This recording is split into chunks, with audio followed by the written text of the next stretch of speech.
So in this video, I'll be looking at all the mistakes I see when men wear suits and how to avoid them. So let's start with proportions. To look polished and well dressed, it's really important that your shirt and tie and accessories are in proportion with your suit. Now, we are seeing in the current fashion, lapels and jacket lengths returning to a more classical width. If you happen to have a suit with very slim lapels, make sure your tie is equally of a slim aesthetic. It looks far more put together. Also avoid very large tie knots. So if you have a very slim lapelled suit, complement it with a smaller collar, a smaller tie knot and a relatively slim tie. There is a rule of thumb out there that your blade of your tie should match your lapel width, and I've probably said that in previous videos. That obviously only refers to single-breasted. Double-breasted lapels are very, very wide and you have a massive tie. But it is a good rule of thumb. If your lapel width of your jacket is significantly wider or narrower than your blade of your tie, it looks out of proportion. And it just looks much nicer to keep things balanced. When picking a shirt and tie to go with your suit, your shirt should be certainly lighter than your suit. It's always a classic combination. It's more flattering. And then to finish it off, make sure your tie is darker. Lighter coloured ties on darker shirts looks a little bit am-dram gangster. So make sure to keep a darker tie. This combination here is perfect. If anything, I like the tie even darker than the suit. Looks very sophisticated. Now, apologies to all the regular subscribers to Ramply & Co, because you already know this, but never ever wear a matching tie and pocket square. It looks contrived, it looks like a gift set, it lacks imagination. So always make sure your pocket square complements your outfit, but never matches your tie. I'm still seeing the over-tailored look, the idea that a suit has to fit like a second skin in order to be fitted or tailored. That's not true. A suit should have ample room for you to keep your wallet, your phone, and your personal effects inside it, in the pockets. What you don't want to see is when the jacket is so tight, you get these pulls at the front and you'll see the lapel start to bow. That's a sign that the jacket is too small in the waist and chest. When wearing a tie, it doesn't take much longer to tie it with a bit of care and a bit of purpose. So make sure your tie has a nice dimple and it sits into the collar and it's up to the neck. A loose tie looks slovenly, you're better off not wearing a tie. Once you've established a good knot, you want the blade to be a sensible length. Now, I know there's some information out there saying it should always meet your trousers perfectly or your belt buckle if you're wearing a belt. I'm not too upset about that. I think as long as it's within, it's not comically long or comically short, it's okay, but get that dimple just right. Now, this is a look I see almost exclusively at airports. The guy in his suit jacket with jeans. Now, I think a suit jacket and jeans can look very chic, very elegant, and I love high-low dressing, as there's numerous videos from us where we've talked about high-low dressing. But look, I'm specifically talking about is that business suit in like the Super 100s, often like a herringbone, often with a little bit of self pattern, that just doesn't work with jeans. I would always say, if you want to travel and wear the jacket with jeans, because you don't want to pack too much, pick a jacket that works as a blazer. Pick a linen, pick a cotton, pick some sort of frescoes, even some flannels can work, but avoid the Super 100s herringbone type suits that just look mismatched.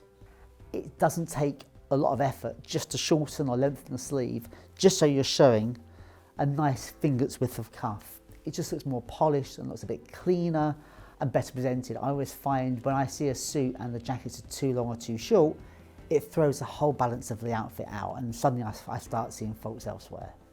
As I've said before in this video, getting your shoulders right on the jacket or suit jacket is the most important aspect. I'd always pick shoulder fit over waist fit, for example, or even sleeve length, because it's a hard thing to alter. What you're looking for is for the sleeve to fall and drape perfectly without your arm breaking up that line at all. So it should be wide enough to cover that, but not so wide that the shoulder breaks. If you happen to have a jacket which is too wide for you, do consider taking it to a very good alteration tailor who can actually narrow the width a little bit, and it'll be significantly improved, so I'd highly recommend that alteration. I am a big fan of layering knitwear with tailoring. I think it's practical, I think it's comfortable, and I think it done properly, it's very elegant. But the look I really can't stand is when you see the high V-neck sweater worn with a shirt and tie and a suit. Because to me, it throws the balance out. You're seeing this very high V, then a lower button-in jacket, and you're seeing too much jumper.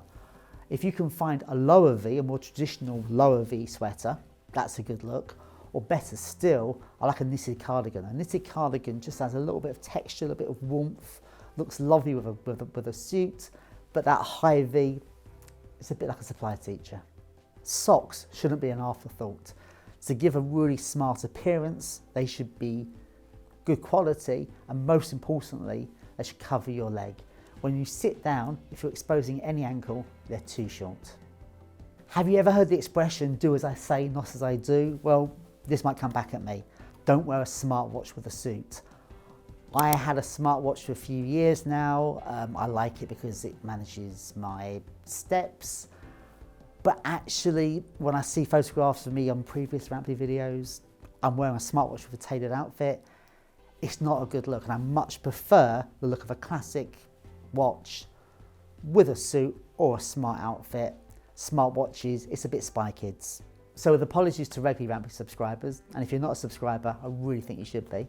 This next point might seem quite basic, but I'm still seeing it. On a new suit, usually off the peg, often off the peg, you may have a brand label on the sleeve. This is there purely for identification purposes in department stores. You shouldn't wear it. If the salesman hasn't removed it for you, you need to get a sharp knife or an unpicker and remove it and the stitching. Similarly, your vents on the jacket may be basted closed. By basting, they're usually white, sometimes red stitches to keep it in place. You often see it on the shoulder. This is only to maintain the shape of the garment in transit.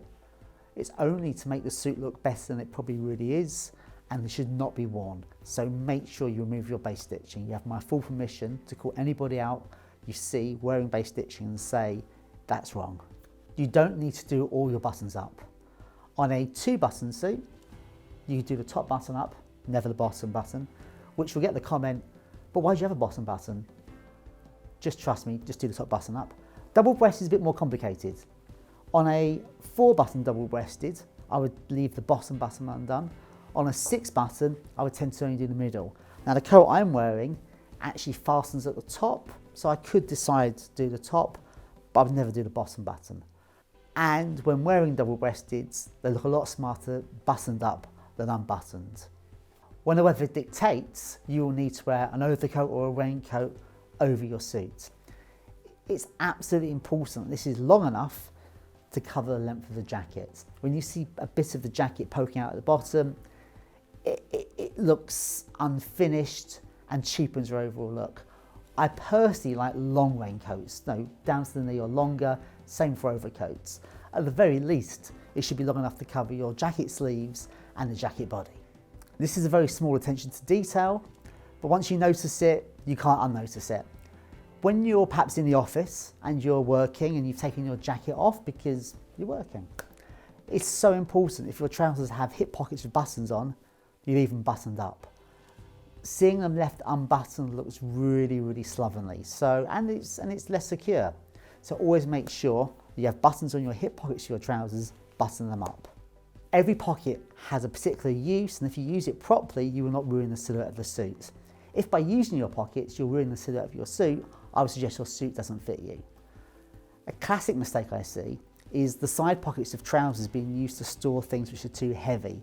Your mobile phone looks terrible in your front pocket. It should be in your coat pocket. I only use my side pockets for my hands or things which are very thin. Perhaps one credit card, perhaps a few notes, but I never keep a wallet in my front pocket. I occasionally put something in my hip pocket, particularly in the summer when I'm not wearing a jacket. And then my suit jacket, I will make sure I distribute things evenly.